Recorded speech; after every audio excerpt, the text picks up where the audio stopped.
চন 1984 জুন মাহ পবিত্ৰ স্বৰ্ণ মন্দিৰৰ শান্ত পৰিৱেশ হঠাৎ যুদ্ধক্ষেত্ৰলৈ পৰিণত হয়। এটা সিদ্ধান্ত, এটা অভিযান যিয়ে ভাৰতৰ ইতিহাস চিৰদিনৰ বাবে সলনি কৰি তুলিলে। আজি আমি কথা পাতিম অপাৰেশ্যন ব্লু ষ্টাৰৰ কাহিনী, এক ৰোমাঞ্চকৰ বিতৰ্কিত অধ্যায়। যদি ভিডিঅ'টো চাই ভাল পায়, এটা লাইক কৰি চেনেলটো ছাবস্ক্ৰাইব কৰি ল'ব।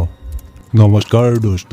চন 1970 পঞ্জাৱত যেতিয়া অশান্তিৰ জুই জ্বলি উঠিছিল, তেতিয়া শিখ সম্প্ৰদায়ৰ এটা অংশই অধিক স্বায়ত্ত শাসন আৰু ধৰ্মীয় অধিকাৰৰ দাবী জনাইছিল। এই আন্দোলনৰ কেন্দ্ৰত আছিল এজন নেতা, জৰ্নেল সিং ভিন্দালৱালে। তেওঁৰ জ্বলন্ত ভাষণে যুৱক শিখসকলক উৎসাহিত কৰিছিল আৰু তেওঁ খালিস্তান নামৰ এখন স্বাধীন শিখ ৰাষ্ট্ৰৰ সপোন দেখুৱাইছিল। 1982 চনত ভিন্দালৱালে তেওঁৰ সশস্ত্ৰ অনুগামীসকলক স্বৰ্ণ মন্দিৰক নিজৰ ঘাটি হিচাপে গঢ়ি তোলে। পবিত্ৰ মন্দিৰৰ ভিতৰত জমা হ'ল মেচিন গান, গ্ৰেনেড আৰু ৰকেট লঞ্চাৰ। পঞ্জাৱ জুইৰ ওপৰত বহি আছিল আৰু ইন্দিৰা গান্ধী চৰকাৰে এটা কঠিন সিদ্ধান্ত ল'বলৈ বাধ্য হ'ল। 1984 চনৰ জুন মাহ ভাৰত চৰকাৰৰ এটা গোপন পৰিকল্পনা, নাম দিলে অপাৰেশ্যন ব্লু ষ্টাৰ, নেতৃত্ব প্ৰদান কৰিলে মেজৰ জেনেৰেল কুলদীপ সিং বাৰৰ ওপৰত। লক্ষ্য আছিল স্বৰ্ণ মন্দিৰৰ পৰা ভিন্দালৱালে আৰু তেওঁ সশস্ত্ৰ গোটক আঁতৰোৱা। অভিযানৰ সময় নিৰ্ধাৰণ কৰা হ'ল গুৰু অৰ্জুন দেৱৰ শ্বহীদ দিৱসৰ সময়ত, যেতিয়া হাজাৰ হাজাৰ তীৰ্থযাত্ৰী স্বৰ্ণ মন্দিৰত উপস্থিত আছিল।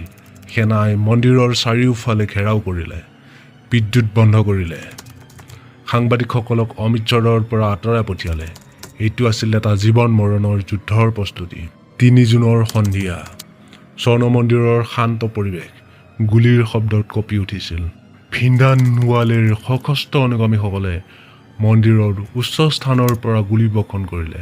সেনাৰ পদাতিক আৰু কমাণ্ডোৰ প্ৰৱেশ প্ৰচেষ্টা বিফল হ'ল। এনেদৰে যুদ্ধ চলি থাকিল। 5 জুনত সেনাই টেংক আৰু ভাৰী অস্ত্ৰৰ ব্যৱহাৰ কৰিলে, অকল তখতৰ ওপৰত গুলী বৰ্ষণ কৰিলে, যাৰ ফলত ইয়াৰ কিছু অংশ ধ্বংস হ'ল, যিয়ে শিখ সম্প্ৰদায়ৰ হৃদয় ভাঙি পেলালে। 6 জুনৰ ভিতৰত সেনাই নিয়ন্ত্ৰণ লাভ কৰিলে আৰু জৰ্নেল সিং ভিন্দালৱালেৰ মৃত্যু হ'ল। কিন্তু এই জয় আছিল অপৰিমেয়। ইয়াৰ পৰিণাম আছিল অতি ভয়াৱহ। অফিচিয়েল তথ্য অনুসৰি 83 জন সৈনিক আৰু 492 জন চৰমপন্থী আৰু নাগৰিকৰ মৃত্যু হৈছিল। কিন্তু স্বাধীন সূত্ৰই দাবী কৰে হাজাৰ হাজাৰ তীৰ্থযাত্ৰী এই সংঘৰ্ষত পৃষ্ঠ হৈছিল। অকল তখতৰ ক্ষতিয়ে শিখ সম্প্ৰদায়ৰ ভিতৰত গভীৰ ক্ষোভৰ সৃষ্টি কৰিলে। এই ক্ষোভৰ পৰিণতি হিচাপে 31 অক্টোবৰ 1984 চনত ইন্দিৰা গান্ধী নিজৰ শিখ নিৰাপত্তাৰক্ষীৰ হাতত মৃত্যু হ'ল।